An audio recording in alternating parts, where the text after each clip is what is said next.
Hi everyone, I'm Ke from Purdue University. Today I'll talk about UpFuzz, our work on detecting data format incompatibility bugs during system upgrades. Distributed storage systems keep critical data for a long time, but the software around that data keeps changing. So during the upgrade, the new version must correctly understand data produced by the old version. Our goal is to make automated upgrade testing much more effective. Let's start with what happens during an upgrade for distributed storage systems like Cassandra, HBase, HDFS, Ozone. Before upgrade, the old version has some memory state, which is further persisted to disk in the old version format. After upgrade, the new version reads the old version data from the disk and builds a new memory state and expects the data to follow the new format. The hard part is that the format often changes across versions. So the upgrade is not just restart the system with new code. It is also a cross-version data migration problem. And this migration logic has to handle many old states that may have accumulated in production. When this goes wrong, the failures are usually severe. They can cause crash, data loss, and wrong results. Here is one example from Cassandra. So after migrating data from version 2 to version 3, the data becomes live again. This is a scary part. So the old version may behave correctly, and the new version may also behave correctly if we're using the fresh data. But the combination of old version data plus the new version code can fail. This is why upgrade testing needs special attention. A natural solution is automated testing. So first we generate a test which is composed of a series of user commands like create table or insert. Then we run the commands on the old version. We perform an upgrade and then check for failures on the new version. This looks like a normal fuzzing loop. In a normal fuzzing, we use a code coverage as feedback. If a test covers new code, we keep it and mutate it, expecting to explore deeper bugs based on the signal. But for distributed storage upgrades, there is one extra step in the middle, which is upgrade. Our first observation is that command execution may take a few seconds. Failure checking is also cheap, but upgrades can take tens of seconds. If we upgrade every test, the time is spent on the tests that do not reach new upgrade behavior. Many tests are different syntactically, but they produce many similar upgrade relevant data. So if they all go through the expensive upgrade step, but they do not increase the chance of finding a new upgrade bug, this is our first bottleneck. Too many uninformative tests go through the upgrade process. So our first goal is to perform the upgrade only for tests that are really interesting. Here, interesting does not mean the test is complicated. It means that the test creates some new state that the new version may interpret differently. If we can identify those tests before upgrading, then we can spend the expensive upgrade budget more carefully. So the key question now becomes, before running the upgrade, can we tell whether a test is interesting, is worth for upgrading? Our next observation is that the general feedback is inefficient for upgrade testing loop. General feedback like code coverage tells us whether the old version execution touched new code paths. It does not tell us whether the tests create a new this data that matters to the upgrade. For example, two tests can have same old version coverage, but one creates a rare on this corner case that breaks the new version. Coverage will treat them as the same. So traditional feedback misses many interesting upgrade tests. This motivates our second goal. We need feedback specialized for the upgrade testing. Instead of asking, did this test cover new code, we ask, did this test create new upgrade relevant data? This is our key shift. We want feedback that captures interesting data properties before upgrade, so the fuzzer can generate better tests. So now both our goals now reduce to the same core question. First, to skip unnecessary upgrades, we need to know whether a test is interesting before upgrade. Second, to get further test generation, we also need to know whether a test is interesting.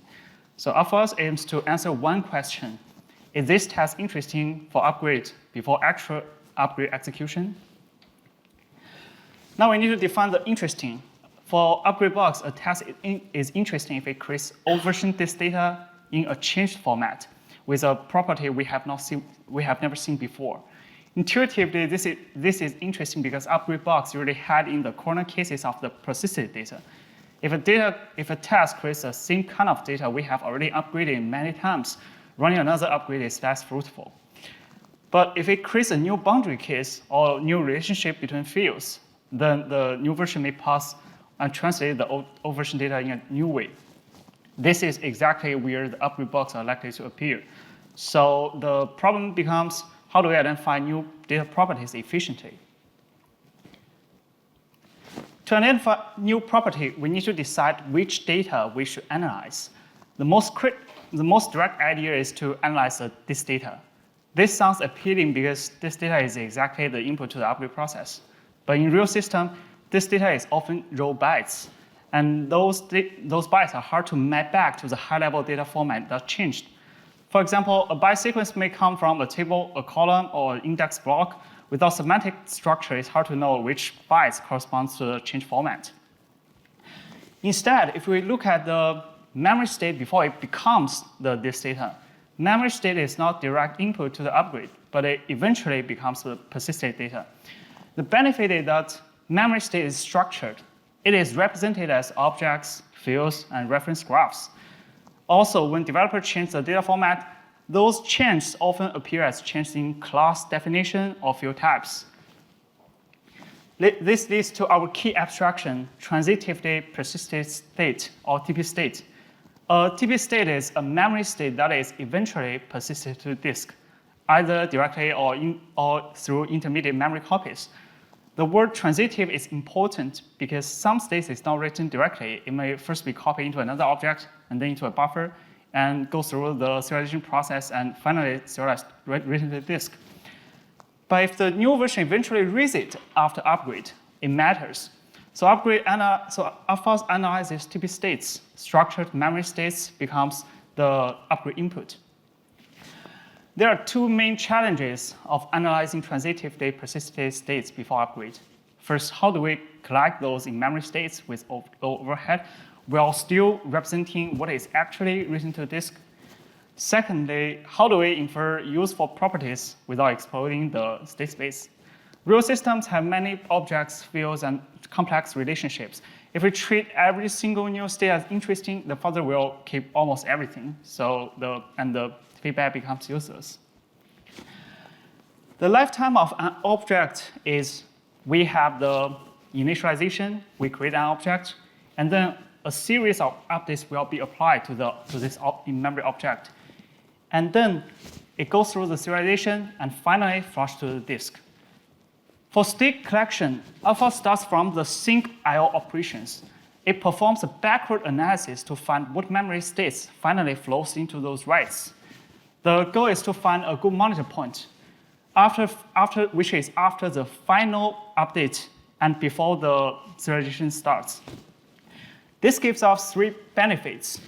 First, the low overhead. We monitor each serialized object only once. Second, it's representative to this data because the data is collected after the final updates. Third, the process is automatic.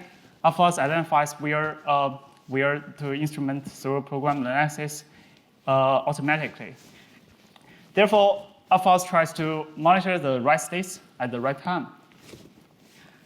Now, we infer three kinds of properties. The unary properties describe a single state, like a column type is not an integer. Binary properties relate to states, like one field is equal to another field. But we also observe that many data migration bugs need more than one property to trigger. For example, one property says a column is dropped, and another says a row ends at an index block boundary. Individually, they may be harmless, but combine them together, they can trigger the upgrade bug. So UpFuzz also tracks conjunctions where multiple properties occur together. The challenge is that the state conjunction can easily expose the state space. Our solution is to infer conjunction only when they are likely to matter based on localities.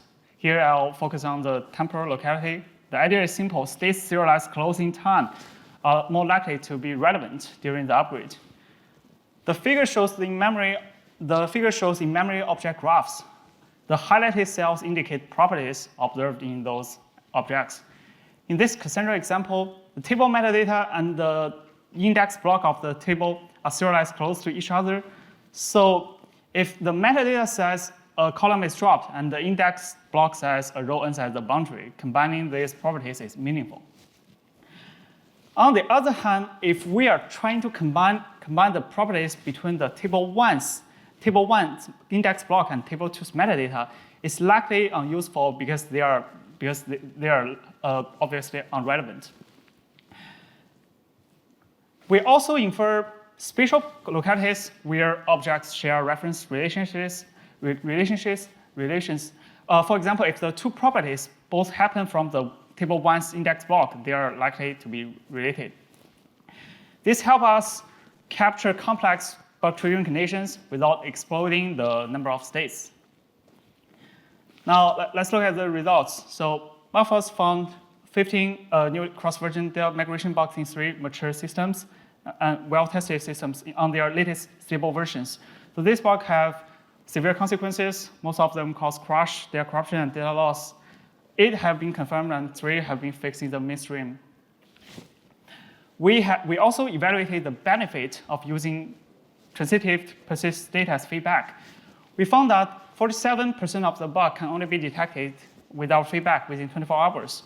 In other words, traditional feedback alone can never find them within the same time budget. We also found that the TP states speed up the triggering process of most non-trivial bugs.